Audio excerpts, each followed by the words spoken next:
یو څو ځایونو کې صرف دروغ ویل جایز دي، هغه هم ګورې د جواز مقام دی، او هغه هم توریه به کې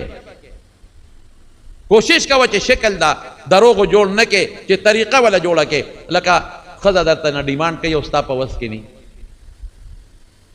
نو بیا خو جنجال جوړېږي. یا یو داسې شی ده نه غواړي چې در باندې را مسته ده چې هغه د ګناه شی دی، یا ته لاړې بازار ته او درنه یېر شو، خدای دا خو کوز ښځه ورانه خامخا تپوس کوي، که زه ورته وایم چې نه مې دی راوړی خو جنجال جوړېږي، نو بیا خیر دی داسې وخت کې څه داسې الفاظ ووایه چې د ښځې نه پې ځان بچ، دروغ ووایه خیر، خو ام توریه وکړه، کوشش کوه چې صراحتا دروغ بیا ونه وي،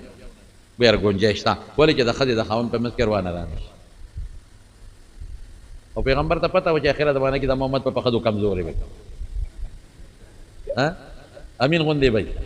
په ښځو به کمزوري، دا یو لاره شوه. یا په جهاد کې که ته دروغ ووایې دشمن ته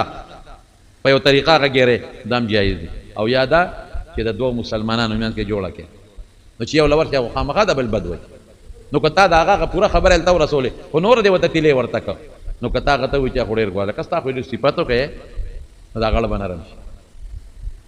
داسې نور هم بعضې ځای نشته دې درې واړو لاندې راځي، دې کې شریعت دله جواز درکړی دی. هم زموږ علما وایي چې کوشش کوه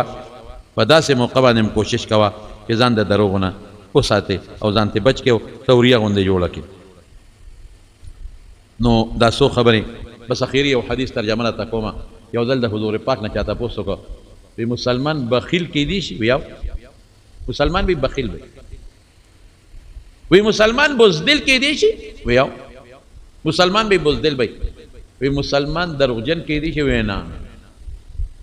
مسلمان دروغجن نشي کېدی، چې دروغ وای دا به منافقي، دا به مسلمان دی. دوه جمعې مې د رښتیاو متعلق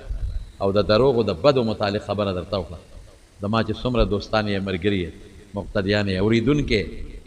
ټولو ته دا درخواست دی، د نن نه پس به موږ دا وعده کوو که خیر انشاءالله چې دروغ به نه وایو،